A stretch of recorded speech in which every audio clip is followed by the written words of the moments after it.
जय हिंद प्यारे बच्चों। आज का यह वीडियो बहुत ही शानदार वीडियो होने वाला है, क्योंकि हम जानते हैं कि मैथ अक्सर बच्चा का कमज़ोर होता है। और मैं इस वीडियो में मैथ का ऑब्जेक्टिव लेकर के आया हूं और मैं प्रयास करता हूं कि एक ऑब्जेक्टिव क्वेश्चन से अनेक सब्जेक्टिव ऑब्जेक्टिव कंप्लीट हो जाए। और इस वीडियो के माध्यम से आपका मैथ ऑब्जेक्टिव लगभग लगभग क्या होगा तो बच्चे बन जाएगा। तो आइए हम शुरू करते हैं। बच्चे अगर हमारे चैनल पर नए हैं तो चैनल को सब्सक्राइब अभी मत कीजिए। अगर वीडियो आपको अच्छा लगे तो अंत में ज़रूर सब्सक्राइब कीजिएगा और नोटिफिकेशन को ऑल कर लीजिए, ताकि आने वाला प्रत्येक वीडियो इसी तरीके से आपको मिलता रहे। तो आइए हम आज की क्लास हम शुरू करते हैं। आप शुरू से लेकर के अंत तक देखें तो ज़रूर आपको समझ में आ जाएगा और आपसे लगभग लगभग ऑब्जेक्टिव बनना स्टार्ट हो जाएगा। तो आइए हम शुरू करते हैं आज की क्लास। आज की क्लास में देखते हैं बच्चे, पहला क्वेश्चन क्या कहता है कि 1/√2 एक क्या है। तो बच्चे याद रखिएगा, 1/√2 जो होंगे वो क्या हो जाएंगे तो अपरिमेय संख्या हो जाएंगे। इसके साथ साथ याद रखिए बच्चे कि कौन कौन अपरिमेय संख्या होंगे। देखिए ध्यान से बच्चे,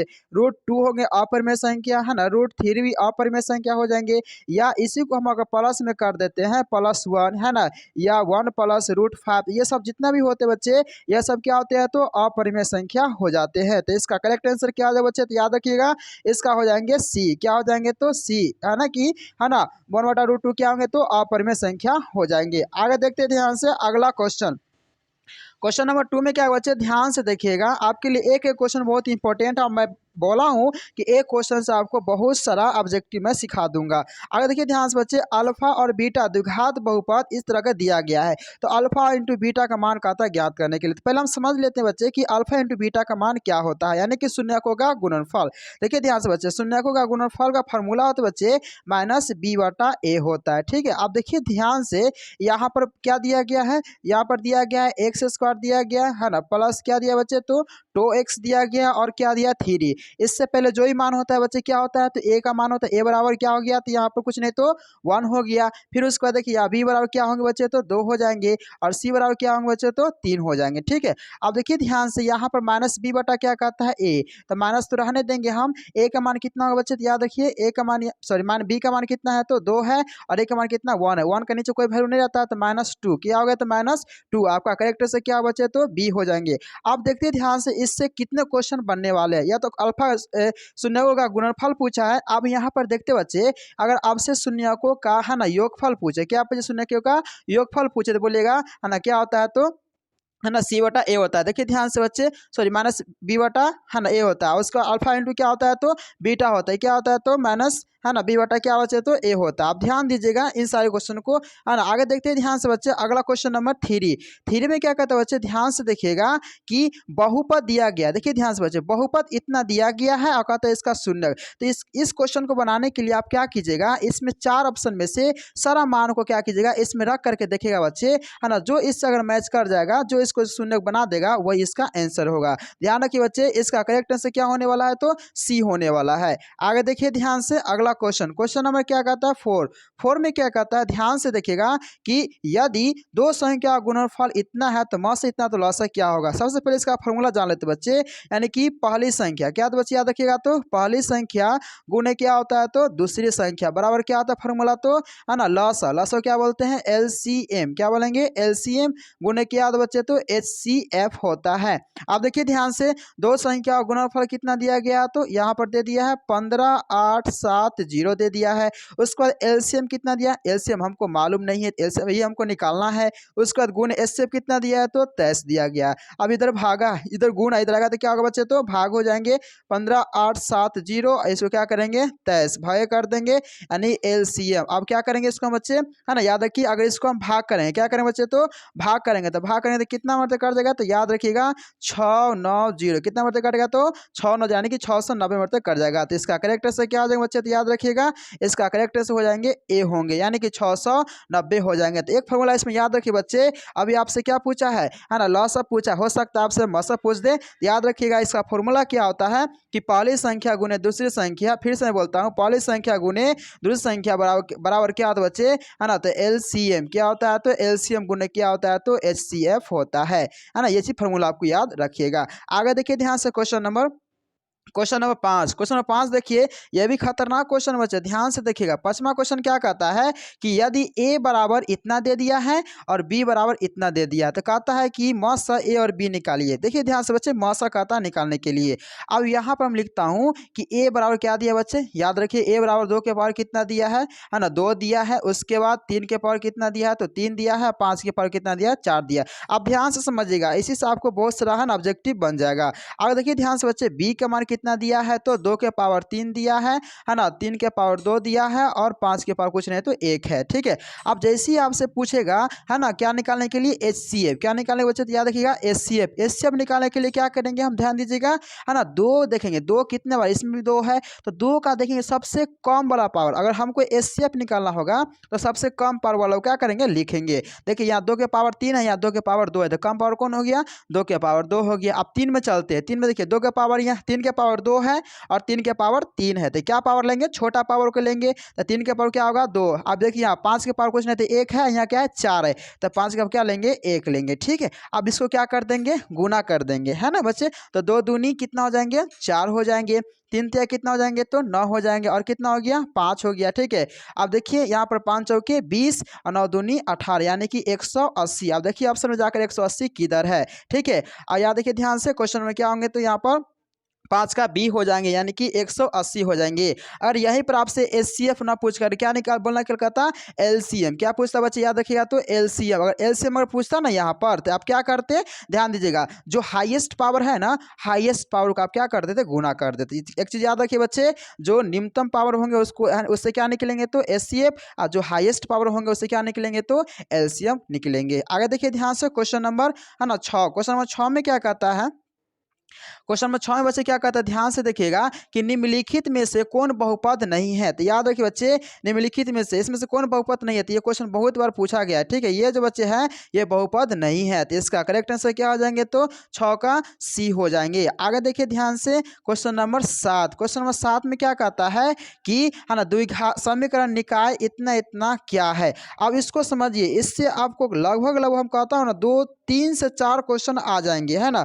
यहाँ तक सब्जेक्टिव मिलाकर ही बहुत सारे इसमें क्वेश्चन आएंगे बच्चे। अब ध्यान दीजिए कि इसमें क्या करना है। अब देखिए ध्यान से, अगर हम अनुपातिकता को देखते हैं बच्चे, ध्यान से देखिएगा, है ना, तीनों पैटर्न को समझते हैं। अगर A1 बटा A2 सिर्फ याद कीजिए बच्चे, बराबर नहीं होगा, है ना, B1 बटा B2 के, फिर बराबर नहीं होगा C1 बटा C2 के। अब ध्यान दीजिए बच्चे, जब A1 बटा A2, B1 बटा B2 और C1 बटा C2 जब कोई किसी के बराबर नहीं होता है, तो एक चीज बच्चे याद रखिएगा, यह क्या होंगे, इसका रेखा प्रतिच्छेदी रेखा होंगे। क्या होंगे बच्चे, याद रखिएगा, तो प्रतिच्छेद रेखा होंगे। ये याद रख लीजिए, है ना।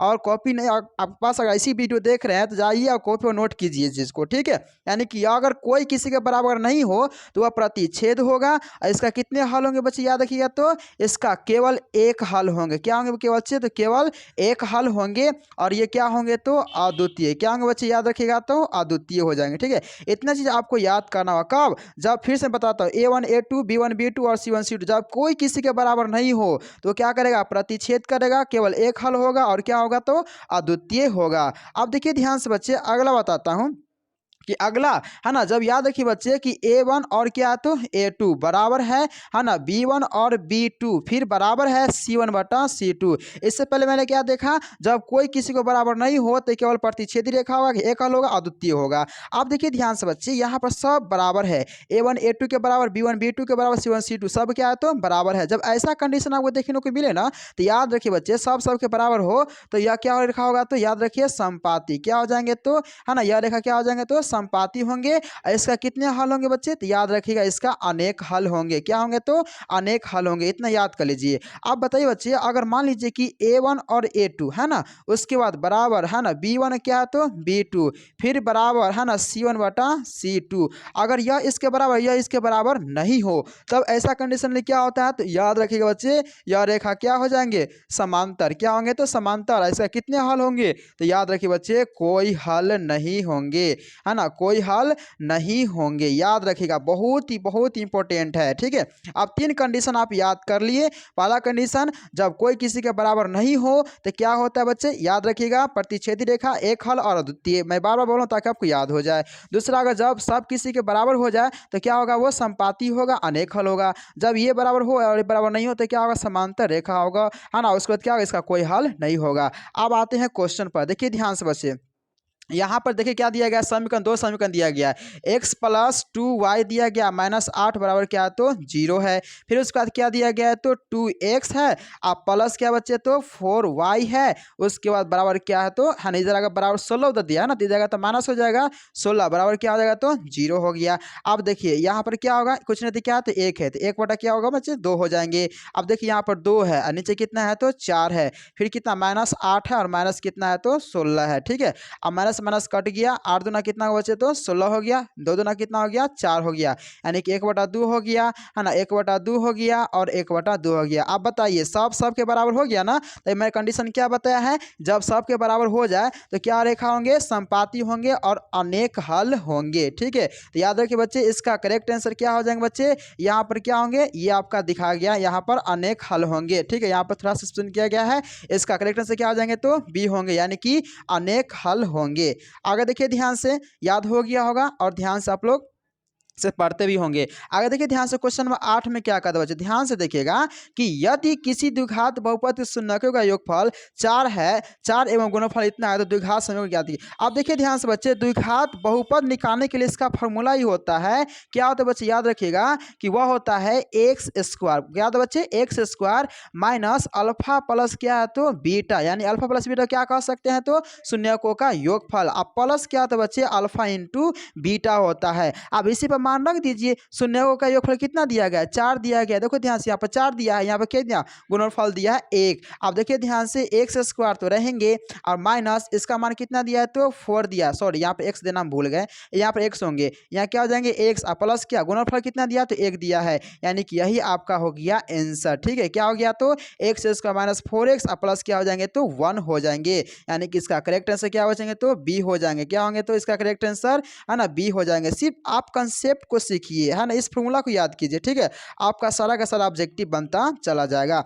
आगे देखिए ध्यान से, क्वेश्चन नंबर 9, क्वेश्चन नंबर 9 में क्या कहता है बच्चे, ध्यान से देखिएगा, है ना। 9 नंबर कहता है कि यदि, है ना, समीकरण निकाय इतना एवं इतना तो अद्वितीय हल होंगे। देखिए बच्चे, याद रखिएगा, आपको तुरंत बता है अद्वितीय हल के लिए क्या होता है, अद्वितीय हल के लिए होता है बच्चे a1 a2, है ना, बराबर b1, है ना, क्या है, तो b2 और बराबर c1 बटा क्या है, तो c2। अद्वितीय हल के लिए क्या बताया था, कोई किसी के बराबर नहीं होगा, उसे क्या बोलते हैं, अद्वितीय हल हो जाएंगे। आप बताइए, है ना, यहाँ पर कहता है k के लिए, तो k क्या होंगे, बराबर नॉट इक्वल टू 4 के हो जाएंगे ना, यहाँ बराबर होंगे, बराबर तो नहीं हो पाएंगे। अब देखिए किधर है, तो यहाँ पर आपका आंसर होगा बी, यानी कि इसका करेक्ट से क्या हो जाएंगे, तो बी हो जाएंगे, बराबर नॉट इक्वल टू 4 हो जाएंगे। आगे देखिए ध्यान से, क्वेश्चन नंबर 10, क्वेश्चन नंबर 10 में देखिए ध्यान से बच्चे, है ना, 10 में देखिएगा कि निम्नलिखित में कौन द्विघात समीकरण है। बच्चे याद रखिएगा, निम्नलिखित में कहता है कौन द्विघात समीकरण है, तो ये द्विघात समीकरण है ना, तो इसका करेक्ट से क्या हो जाएंगे बच्चे, तो है ना, डी हो जाएंगे। आगे देखिए ध्यान से, क्वेश्चन नंबर 11, क्वेश्चन नंबर 11 में क्या कहता है, जो आपको नॉर्मल क्वेश्चन आता है बच्चे, मैं उसी टिक मार के छोड़ देता हूँ, जो समझाने लायक क्वेश्चन है उसको समझाने का प्रयास करता हूँ। यदि समीकरण एक्स स्क्वायर बी एक्स, है ना, प्लस सी बराबर 0 के, है ना, मूल एक दूसरे क्या होते हैं, व्युत्क्रम होते हैं। तो बच्चे याद रखिएगा, जैसे एक दूसरे क्या होंगे बच्चे, तो व्युत्क्रम होंगे, तो वो क्या हो जाएंगे, पहले ये आपका ये आ जाएगा, व्युत्क्रम मतलब क्या, उल्टा होता है ना बच्चे, तो पहले सी आएंगे, उसके बाद क्या आएंगे, उसके बाद ए आएंगे, यानी कि सी बराबर क्या बच्चे हो जाएंगे, तो ए हो जाएंगे। ठीक है, इसका करेक्ट से क्या हो जाएंगे, तो सी हो जाएंगे, 11 का सी। आगे देखिए ध्यान से, क्वेश्चन नंबर 12, क्वेश्चन नंबर 12 में क्या कहता है, ध्यान से देखिएगा बच्चे, 12 नंबर क्या कहता है क्वेश्चन, कि द्विघात समीकरण एक्स स्क्वायर माइनस 6x, है ना, और प्लस 2 है, इसका मूल का योग। देखिए ध्यान से, अब योग पूछ दिया ना बच्चे, तो याद रखिएगा योग क्या होता है, पहले समीकरण लिख लेते हैं, एक्स स्क्वायर हो गया, अब माइनस कितना हो गया, 6x, और प्लस क्या हो गया, 2 हो गया। ठीक है, अब ध्यान दीजिए, ये ए का मान कितना बच्चे यहाँ पर हो गया, 1 हो गया, बी का मान कितना होगा, तो -6 हो जाएगा, और सी का मान कितना हो गया, तो बच्चे 2 हो गया। और मूलों का योग का आता है ना, तो वो योग मतलब कि अल्फा प्लस बीटा क्या होता है बच्चे, यार माइनस बी बटा ए होता है, क्या होता है, माइनस बी बटा ए होता है। तो माइनस तो प्लस यहाँ लगा हुआ है, माइनस यहाँ भी है, तो माइनस माइनस क्या हो जाएंगे, प्लस, यानी 6 हो जाएंगे, प्लस में ए का मान कितना बच्चे 1 है। अब नीचे 1 से कोई मतलब है ही नहीं, यानी कि इसका आंसर क्या आ जाएंगे तो 6, क्या आ जाएंगे तो 6। सिर्फ आपको ये फार्मूला को याद करना बच्चे, ठीक है, इस फार्मूला को याद करना है। शून्यकों का योगफल माइनस बी बटा एक है ना, शून्य का गुणनफल सी बटा ए है ना, इस तरह से फार्मूला को रट जाना, याद कर जाना है। तो इसका करेक्ट आंसर क्या आ जाएंगे तो 6। आप देखिए ध्यान से ऑप्शन में कहाँ पर है, तो ये आपका ऑप्शन रहा सी, यानी कि यही आपका क्या हो जाएगा तो आंसर होगा 12 का, ठीक है। आगे देखिए ध्यान से क्वेश्चन नंबर 13।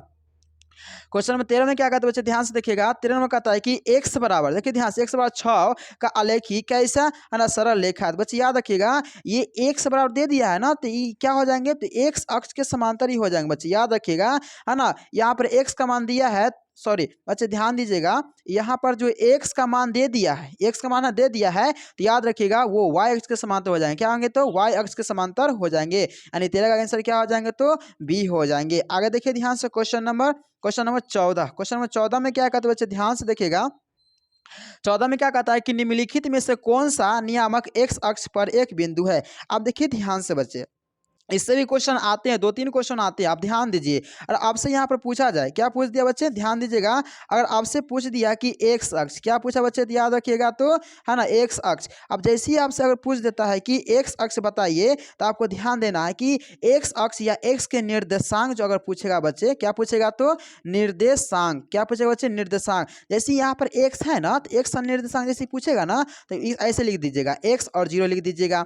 अगर आपसे पूछेगा वाई अक्ष का निर्देशांक है ना, y अक्ष का है ना निर्देशांक, जैसे ही पूछेगा y अक्ष है ना बच्चे, तो 0 और क्या कीजिए तो y कर दीजिए। आप ऐसे याद कर लीजिए, ठीक है। अगर x अक्ष पूछेगा तो x उसमें रहेगा, बस इतना याद कीजिए। अगर x अक्ष पूछेगा तो x उसमें रहेगा, और y अक्ष पूछेगा तो y उसमें रहेगा। अब ये चीज ये भी याद रखिए, अब पहले वाला x होता है और दूसरा उसके बाद वाला क्या होता है बच्चे तो y होता है। आप देखिए ध्यान से, यहाँ पर क्वेश्चन ने क्या पूछा है, क्वेश्चन ने पूछा है कि x अक्ष पर वह बिंदु होगा। आप ध्यान दीजिए बच्चे, एक्स अक्ष पर वह बिंदु क्या होगा, तो याद रखिएगा एक्स अक्ष पर जो बिंदु होंगे वो क्या हो जाएंगे, वो बच्चे हो जाएंगे ए 2 और क्या हो जाएंगे तो 0 होंगे, ठीक है। यानी इसका करेक्ट से क्या आ जाएंगे तो 14 का ए हो जाएंगे, क्या होंगे तो 14 का ए हो जाएंगे। आगे देखिए ध्यान से, अगला क्वेश्चन नंबर है ना 15। क्वेश्चन नंबर 15 में क्या कहता है बच्चे, ध्यान से देखिएगा। 15 में क्या कहता है कि यदि है ना एपी का प्रथम पद ए है और सार्वंतर डी है तो एपी का, तो बच्चे ये तो फार्मूला से आपको याद करना होगा, ठीक है बच्चे, ये क्या है तो फार्मूला ही है, ठीक है। फार्मूला क्या होता है तो है ना ए एन, बच्चे याद रखिएगा ए एन, या अगर इसका नाम होता है टी एन, कुल पदों का योगफल होता है बच्चे, ठीक है ना। अब इसका फार्मूला क्या बच्चे याद रखिएगा तो ए प्लस क्या होता है एन माइनस 1 इंटू क्या होता है तो डी होता है। ए क्या होता है प्रथम पद होता है, एन क्या होता है एन पदों की संख्या है ना, एनवा पद होता है, और डी क्या होता है सार्व अंतर होता है। आप बताइए ऐसा फॉर्मूला कहाँ मैच कर रहा है, ये मैच कर रहा है, ठीक है। यानी कि इसका करेक्ट आंसर क्या हो जाएंगे बच्चे तो याद रखिएगा वो हो जाएंगे बी, जो यहाँ पर सिर्फ फार्मूला ही था। आगे देखिए ध्यान से क्वेश्चन नंबर 16 में क्या कहते बच्चे, ध्यान से देखिएगा कि समांतर श्रेणी इतना दिया गया है तो 30वां पद कहता है ज्ञात करने के लिए। अच्छा बच्चे ध्यान दीजिए, 30वां पद कहता है ना, तो मैं यहाँ पर बता देता हूँ, ये आपका एपी दिया गया है ना, क्या दिया गया बच्चे तो याद रखिएगा तो एपी दिया है, कितना दिया है तो 10 दिया है, 7 दिया है, 4 दिया है, और डॉट डॉट करके कहता है कि 30वां पद, क्या कहता है तो 30वां पद। अब एक चीज याद रखिए बच्चे, आप सब्जेक्टिव बनाइएगा ना, तो वहाँ लिखल रहेगा ना, वहाँ लिखल रहेगा, तो आप समझ जाना कि एन का मान है। अब बताइए यहाँ पर ए का मान कितना हो गया तो 10 हो गया है ना, डी का मान क्या हो गया, तो हम फर्स्ट क्या करते हैं, फर्स्ट सेकेंड वाला टर्म में से फर्स्ट वाला क्या करते हैं तो घटा देते हैं, घटा देंगे तो कितना हो जाएगा बच्चे याद रखिएगा तो -3 होगा, और एन बराबर कितना हो गया तो 30 हो गया, कितना बचे तो 30 हो गया। अब निकाल लीजिए फॉर्मूला, टी एन बराबर क्या होता है तो फॉर्मूला याद कीजिए ए प्लस एन माइनस 1 इंटू क्या बचे तो डी होता है। ए का मान कितना बचे बताइए तो 10 हो गया है ना, एन का मान कितना होगा बताइए तो आपका यहाँ पे एन का मान हो गया 30 और -1, और उसका डी का मान कितना हो गया तो -3 हो गया। इसको सॉल्व कर लीजिए है ना, 100 इस कितना हो गया तो 29 हो गया, और गुने -3 हो गया, प्लस माइनस माइनस हो जाएगा, और नतिया कितना बचे 9 तिया 27 होंगे, और 3 6 2 8 हो जाएंगे। यानी कि आप इसको घटा दीजिए, 10 घटाइए तो कितना बचेगा 7 हो जाएगा, इधर क्या बचेगा 7 -77। अब देखिए ध्यान से बच्चे, उसमें जाइए ऑप्शन में जाइए, -77 कहाँ पर है तो यहाँ पर रहा, ठीक है। यानी कि 16 का करेक्ट आंसर बच्चे क्या हो जाएंगे तो बी हो जाएंगे, ठीक है। यानी कि अगर आप इसको याद करके रखते हैं फॉर्मूला सबको है ना, टी एन बराबर क्या होता है बच्चे याद रखिएगा ए प्लस एन माइनस 1 इंटू क्या होते हैं तो डी हो जाते हैं। आगे बढ़ते हैं क्वेश्चन नंबर 17। क्वेश्चन नंबर 17 में क्या कहता है, ध्यान से देखिएगा कि समांतर श्रेणी इतना दिया गया है, तो कहता है 205 पदों की संख्या। आप देखिए ध्यान से बच्चे, आप इसको खुद सॉल्व कीजिएगा, यही फॉर्मूला पर बनेगा। कौन सा फॉर्मूला बनेगा, तो जस्ट मैंने बताया अभी से, a plus N minus one into क्या हो जाते हैं डी। आप देखिए बच्चे, यहाँ टी एन कितना दे दिया है, तो टी एन दिया बच्चे 205 दे दिया गया है, ठीक है। ए का मान कितना है, तो प्रथम वाला ए का मान होता है 7, उसका एन नहीं दिया गया है, -1 और क्या कहता है इंटू डी। डी का मान कितना दे दिया है, तो है ना डी का मान घटा दीजिएगा, और मान लीजिए कि है ना 13 से घटाइएगा तो कितना बच जाएगा, तो 6 बच जाएगा, ठीक है। यानी कि इतना हो गया। अब यहाँ पर क्या कीजिए बच्चे, एन का मान निकालना है। क्या निकालना है, तो एन का मान निकालना है। तो आप इसका एन का मान है ना निकालिए, क्या होगा, आप गुना भाग करके खुद सॉल्व कर सकते हैं। बस करके मैं आंसर बता देता हूँ, इसका आंसर आपको आएगा, और कितना आएगा बच्चे, तो 34 आएंगे, है ना। कितना आएंगे, तो 34 आएंगे। आगे देखिए ध्यान से क्वेश्चन नंबर 18। क्वेश्चन नंबर 18 में क्या कहता है, ध्यान से देखिएगा बच्चे। 18 नंबर क्वेश्चन क्या कहता है कि है ना समांतर श्रेणी इतना का एनवा पद क्या होगा बच्चे, बहुत ही सिंपल है। एनवा पद कहता निकालने के लिए बच्चे, तो याद रखिएगा इसका करेक्ट आंसर क्या हो जाएंगे, 2n-1 हो जाएंगे, सिर्फ ऐसे ही बोल दो। आगे देखिए ध्यान से, अगला क्वेश्चन है 19 में क्या कहता है बच्चे, ध्यान देखिए, बिंदु इतना इतना की मूल बिंदु की दूरी क्या होंगे। आप देखिए ध्यान से बच्चे, मूल बिंदु की निर्देशांक क्या होता है, तो याद रखिएगा मूल बिंदु का जो होता है बच्चे, मूल बिंदु का जो होगा है ना, वो क्या हो जाएंगे, उसका निर्देशांक होते हैं 0 0, क्या होंगे 0 0, ठीक है। याद रखिएगा, अगर आपसे पूछे मूल बिंदु की दूरी कितना होगा, है ना, डिस्टेंस निकालने के लिए, तो उसका फॉर्मूला बच्चे हो जाते हैं, है ना, x का स्क्वायर और माइनस है ना y का स्क्वायर प्लस y का स्क्वायर, ठीक है बच्चे। आप देखिए ध्यान से, ये तो आपका कितना मान हो गया, x का मान हो गया, तो 4 का स्क्वायर कर लीजिए, और प्लस ये क्या हो गया, है ना -3 हो गया आपका कितना, तो y का मान हो गया, तो y कर लीजिए। अब कितना हो जाएगा बच्चे बताइए, 4 चौका 16 हो जाएंगे, 3 तिया 9, माइनस माइनस प्लस हो जाएंगे। अब कितना हो गया, 25 हो गया, रूट में से निकलेगा 25, कितना होगा, तो 5। अब बताइए 5 इसमें करने हैं, ये रहा आपका आंसर, है ना। यानी इसका करेक्ट आंसर क्या हो जाएगा बच्चे, तो याद रखिएगा 5। सिर्फ आप ये याद रखिएगा, मूल बिंदु का दूरी जो होते हैं वह √x² प्लस y का स्क्वायर होते हैं। ये फार्मूला आप याद कर लीजिएगा, ठीक है। ये मूल बिंदु से होते हैं, और मूल बिंदु का निर्देशांक पूछे तो क्या बताएगा, 0 0, क्या होते हैं, तो 0 0 होते हैं, जिसको ओरिजिन कहा जाता है। आगे देखिए ध्यान से क्वेश्चन नंबर 20। क्वेश्चन नंबर 20 में क्या कहता है बच्चे, ध्यान रखिएगा, इसको बनाने के लिए सबसे पहले एक फार्मूला आप याद कर लीजिएगा, है ना। साइन कॉस में क्या होता है बच्चे, तो साइन का स्क्वायर, है ना, sine square theta plus cos square theta का वैल्यू कितना होता है बच्चे, तो 1 होता है। ये आपका फार्मूला होता है, इसका 3 फार्मूला होता है बच्चे, ठीक है। अभी इसी फार्मूला पर ये बनेगा। अब देखिए ध्यान से इसको सॉल्व करता हूँ। साइन स्क्वायर कितना है, तो 65 डिग्री है, उसके बाद प्लस क्या है, तो है ना साइन स्क्वायर 25 डिग्री है, कितना बच्चे, तो 25 डिग्री है। आप देखिए ध्यान से, साइन स्क्वायर तो रहेगा बच्चे, साइन स्क्वायर 65 कर देता हूँ, ठीक है। उसके बाद साइन स्क्वायर बच्चे, है ना, 25 को क्या लिख सकता हूँ, 90, और माइनस क्या लिख सकता हूँ, तो 65 लिख सकता हूँ ना, घट करके 25 ही आ जाएगा।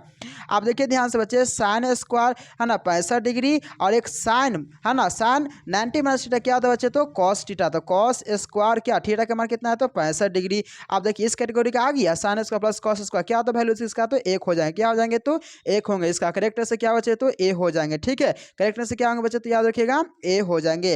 अब इसमें कुछ क्वेश्चन का फॉर्मूला को देख लेते बच्चे, कुछ फॉर्मूला आप याद कर लीजिएगा, ठीक है। आप देखिए ध्यान से, साइन है ना 90 माइनस थीटा, बच्चे याद रखिएगा 90 माइनस थीटा क्या होता है बच्चे, तो याद रखिएगा कॉस थीटा हो जाते हैं। उसके बाद फिर याद रखिएगा कॉस है ना 90 माइनस थीटा क्या होता है बच्चे, तो साइन थीटा। देखिए दोनों का विपरीत होता है, क्या होता है बच्चे, तो दोनों का विपरीत होता है।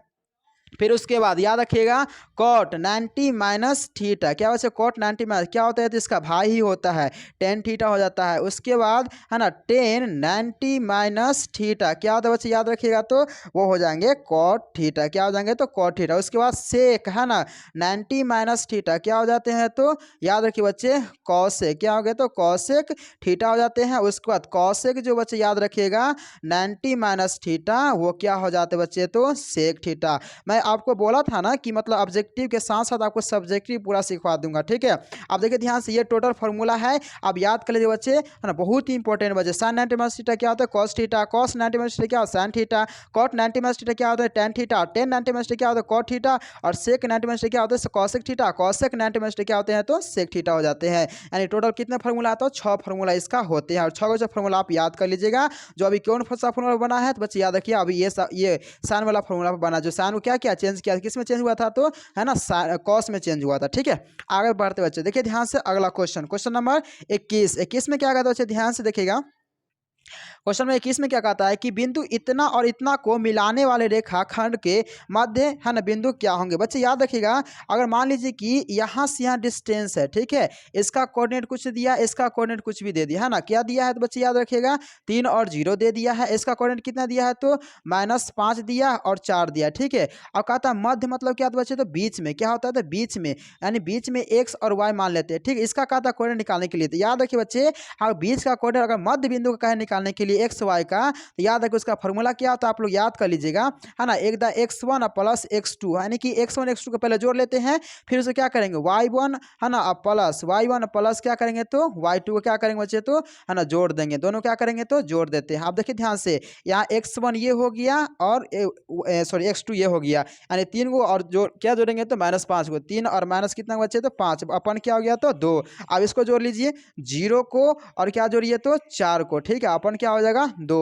अभी क्या हो बच्चे हो जाएंगे बताइए तो -2 हो जाएंगे बटा 2, ये क्या हो जाएंगे तो 0 और 4 4 4 हो जाएंगे। इसको काट दीजिए 2 मरतबे, इसको काट दीजिए 1 मरतबे, यानी इसका कोऑर्डिनेट कितना हो जाएगा तो -1 होंगे और क्या होंगे 2 होंगे। ऑप्शन में देखिए बच्चे कहाँ पर है, -1 और 2 कहाँ है बच्चे, तो याद रखिएगा ये रहा आपका आंसर, ठीक है, -1 और 2, यानी कि 21 का करेक्ट आंसर बच्चे क्या हो जाएंगे तो बी हो जाएंगे। आपको क्या याद करना है इसमें बच्चे, तो याद रखिएगा जैसे ही बोलेगा रेखाखंड मध्य बिंदु का नियामक, तो x1 प्लस x2 बटा 2 हो जाएंगे, y1 प्लस y2 बटा क्या हो जाएंगे तो 2 हो जाएंगे, यानी इस फॉर्मूला को आप याद कर लीजिएगा, तुरंत ही बन जाएगा। आगे देखिए ध्यान से क्वेश्चन नंबर 22। बच्चे क्वेश्चन नंबर 22 में देखिएगा, कहता है कि है ना इतना इतना का भुज कहता है याद करने के लिए। भुज क्या होता है बच्चे, इसमें दो चीज होते हैं बच्चे, याद रखिएगा, एक होते हैं भुज और एक होते हैं कोटि। क्या होता है बच्चे याद रखिएगा, एक क्या होते हैं भुज और एक क्या होते हैं कोटि। यानी कि जो इसमें हम जानते हैं ना, देखिए यहाँ पे क्या बताया, ये बताया है ना बच्चे, तो -3 बताया है और 5 बताया है, यानी ये किसका मान हो गया तो x का मान हो गया, किसका मान हो गया तो y का मान। जैसे ही x का मान को इसको क्या बोलेंगे बच्चे, याद रखिएगा, इसको हम लोग बोलेंगे भुज, क्या बोलेंगे भुज, और y वाला को क्या बोलेंगे तो कोटि, क्या बोलेंगे तो कोटि। तो भुज का मान x का मान कितना हो गया तो 3 हो गया और कोटि का मान कितना हो गया तो 5। पूछा क्या भुज कितना है, तो यहाँ देखिए बच्चे भुज कितना है तो -3, क्या है तो -3। इसका करेक्ट आंसर क्या हो जाएंगे बच्चे, तो याद रखिएगा इसका करेक्ट आंसर हो जाएंगे वो हो जाएंगे बी, यानी कि -3। तो आपको याद क्या रखना बच्चे, तो एक्स वाला को भुज कहते हैं और वाई वाला क्या कहते हैं तो कोटि कहा जाता है। आगे देखिए ध्यान से क्वेश्चन नंबर 23। क्वेश्चन नंबर 23 में क्या कहता है बच्चे, ध्यान से देखिएगा कि द्वितीय चतुर्थांश में बिंदु के नियामक होंगे, दूसरा जो चतुर्थांश होंगे उसके बिंदु के नियामक क्या हो जाएंगे बच्चे, याद रखिए। अब इस चीज को याद करने के लिए है ना दूसरा में तीसरा में क्या होंगे मैं पूरा बता ही देता हूँ बच्चे, देखिए ध्यान से। अब देखिए ध्यान से, ये आपका हो गया एक्स अक्ष वाई अक्ष, ठीक है बच्चे, है ना, ये इस तरीके से मैंने यहाँ पर बना दिया, ठीक है। अब देखिए ध्यान से, इसको बोलते बच्चे एक्स अक्ष, इसको क्या एक्स डैश अक्ष बोलेंगे, इसको बोलेंगे वाई अक्ष, इसको क्या बोलेंगे वाई डैश अक्ष। इस ई वाला जो होता है बच्चे, ई लाइन जो होते हैं वो प्लस दिखाते हैं, ये भी लाइन ऊपर जाते हैं तो क्या दिखाते हैं प्लस दिखाते हैं, इधर जाते हैं तो माइनस दिखाते हैं, ये भी क्या दिखाते हैं तो माइनस दिखाते हैं। यानी ये हो गया आपका प्रथम घर, ये हो गया दूसरा घर, ये हो गया आपका तीसरा घर, ये हो गया आपका चौथा घर। अब देखिए ध्यान से बच्चे क्या कहता है, प्रथम प्रथम घर, दूसरा घर, तीसरा घर और क्या होंगे तो चौथा घर। सॉरी बच्चे, फिर से बताने का प्रयास कर, तो ध्यान से देखिएगा, ये आपको पता है क्या एक्स अक्ष है ना, यानी कि ये एक्स अक्ष ये वाई अक्ष वाला होता है, ठीक है। ये होता है बच्चे एक्स होता है, ये क्या होता है तो एक्स डैश हो जाता है, ये क्या होता है बच्चे वाई होता है और क्या हो जाते हैं वाई डैश हो जाते हैं, ठीक है। ये पॉजिटिव को दिखाते हैं, ये लाइन क्या दिखाते हैं तो ये भी पॉजिटिव को दिखाते हैं, ये दिखाते हैं नेगेटिव को, ये दिखाते हैं नेगेटिव को। इसको बोलते हैं प्रथम घर, है ना, इसको प्रथम घर यानी कि प्रथम चतुर्थांश बोलेंगे, इसको दूसरा घर दूसरा चतुर्थांश बोलेंगे, इसको तीसरा घर बोलेंगे और बच्चे इसको चौथा घर बोलेंगे, ठीक है। अब ध्यान दीजिए बच्चे, प्रथम है ना, पहला दूसरा तीसरा और क्या है बच्चे चौथा है। अब यहाँ पर देखिए इस घर का दीवार कौन है, ये दो दीवार है, ठीक है, ये दो दीवार है बच्चे। तो यहाँ सबसे पहले किस पर चलेंगे, एक्स पर चलेंगे, उसके बाद किस पर चलेंगे तो वाई पर चलेंगे। एक्स क्या बच्चे तो प्लस पहले है, उसके बाद क्या है तो ये भी प्लस है, यानी कि प्रथम चतुर्थांश में क्या होंगे तो प्लस प्लस। इस घर में देखिए पहले एक्स पर चलेंगे तो यहाँ माइनस दिखा रहा है, ये क्या दिखा रहा है तो प्लस दिखा रहा है, यानी कि दूसरा चतुर्थांश क्या होंगे तो माइनस और क्या हो जाएंगे तो प्लस हो जाएंगे। अब देखिए तीसरा घर में क्या होंगे बच्चे, याद रखिएगा इसमें माइनस, ये भी क्या घर तो माइनस, यानी कि तीसरा चतुर्थांश में क्या होंगे तो माइनस माइनस हो जाएंगे। चौथा में क्या होंगे तो पहले चलेंगे प्लस, उसके बाद क्या चलेंगे तो माइनस, ठीक है, यानी कि चौथा में क्या आ जाएंगे तो प्लस और माइनस हो जाएंगे। अब आपको ये बताना बच्चे कि चौथा चतुर्थांश में क्या हो जाएंगे तो प्लस और क्या हो जाएंगे तो माइनस। आपको बताना है कि प्लस और माइनस में कौन है, ये भी माइनस है, ये माइनस, ये भी नहीं होगा, ये प्लस में दोनों है, ठीक है। यानी कि ये आपका रह गया, ठीक है। किस में दिखा रहा है तो एक प्लस में क्या तो माइनस में, यानी कि इसका करेक्ट आंसर क्या हो जाएंगे तो इसका करेक्ट आंसर बी हो जाएंगे। अब हो सकता है दूसरा पूछा है, हो सकता है प्रथम पूछ दे, तीसरा पूछ दे, है ना। तो इस तरह से आप याद कर लीजिएगा, प्रथम में प्लस प्लस, दूसरा में माइनस प्लस, तीसरा में माइनस माइनस और चौथा में प्लस माइनस हो जाएंगे, ठीक है बच्चे। आगे देखिए ध्यान से क्वेश्चन नंबर अगला है ना 25। क्वेश्चन 25 में क्या कहते बच्चे ध्यान से देखिएगा। 25 नंबर में कहता है कि यदि है ना किसी किसी त्रिभुज के है ना शीर्ष का नामक इतना है तो उसके केंद्र का मान कहता है। अब बच्चे याद रखिएगा, इसके केंद्र का सबसे पहले आप क्या कीजिए, फॉर्मूला को याद ही कर लीजिए बच्चे। इसका केंद्र फॉर्मूला क्या होता है मान, तो याद रखिएगा बच्चे, वो होंगे x1 है ना, x2 और x3 हो जाएंगे बच्चे, ठीक है। अपन क्या होंगे बच्चे, तो याद रखिएगा 3। फिर उसी तरीके से y1 plus y2 plus y3 अपन क्या हो जाएंगे बच्चे, तो याद रखिएगा 3 हो जाएंगे। अब देखिए बच्चे x1 क्या हो जाएंगे तो है ना -3 होंगे, है ना। y1 क्या हो जाएंगे तो प्लस कितना हो जाएंगे 5 हो जाएंगे, है ना। उसके बाद x3 क्या हो जाएंगे तो -8 हो जाएंगे, ठीक है। अब क्या करेंगे अपन 3, है ना। उसके बाद y1 कितना बच्चे याद रखिएगा तो 0 प्लस क्या हो जाएंगे तो बच्चे याद रखिएगा -2 हो जाएंगे, यानी कि माइनस ही हो जाएंगे, ठीक है। उसके बाद फिर क्या आ जाएंगे तो है ना प्लस प्लस क्या आ जाएंगे तो 5 हो जाएंगे, अपन कितना होंगे तो 3। अब इसको जोड़ घटा लीजिए, अब कितना हो जाएगा 5 तो ये रहेगा। अब देखिए 8 4 12 और है ना 8 है ना 2 10 और 1 11 हो जाएंगे, अपन कितना हो गया तो 3 हो गए। अब देखिए 5 और 2 कितना बचे 7, अपन क्या हो जाएंगे तो है ना 3 हो जाएंगे, है ना। अब इसको सॉल्व कर लीजिए बच्चे, है ना। जैसे सॉरी घटा दीजिए, घट के कितना आएगा तो बच्चे 3 आएंगे, कितना आएंगे तो 3 आएंगे। अब देखिए 5 में से यहाँ पर क्या करेंगे, इसको घटा दीजिए, कितना बचेंगे तो 6 बचेंगे, कितना बचेंगे तो -6 बचेंगे। अपन कितना बचेंगे तो 3 बचेंगे बच्चे। और ये कितना बचेंगे ध्यान रखिए बच्चे, तो ये आपका हो गया 3/3, तो कटी क्या बच्चे तो 1 हो जाएंगे। ये भी काट दीजिए 2, यानी कि इसका आंसर क्या होगा -2 और क्या तो 1, क्या होंगे बच्चे तो -2 और 1 कहाँ रहा, तो ये रहा आपका आंसर, ठीक है। -2 और 1 क्या होंगे तो 1 होंगे। आपको खुद देखो सॉल्व करना तो आप कर ही लेंगे, ठीक, उतना आप लोग होशियार जरूर होंगे, मगर आपको जब तक आपको ये फार्मूला याद नहीं रहेगा कि केंद्रक से होकर के अगर 3 नियामक दिया गया है तो उसका है ना केंद्र का फार्मूला क्या होगा, तो उस चीज़ को आपको याद करना होगा। तो शीर्षों के नियामक 3 को दिया रहेगा, त्रिभुज रहेगा, ठीक है बच्चे, याद रखिएगा, है ना। त्रिभुज रहेगा, त्रिभुज का तीनों शीर्ष दे देगा, केंद्र का पूछेगा, तो इसके लिए फॉर्मूला क्या होता है x1 x2 प्लस x3 बटा 3 और y1 y2 प्लस y3 बटा क्या होंगे तो तीनों। ये फॉर्मूला आप याद जरूर कीजिएगा। आगे देखिए ध्यान से क्वेश्चन नंबर 25।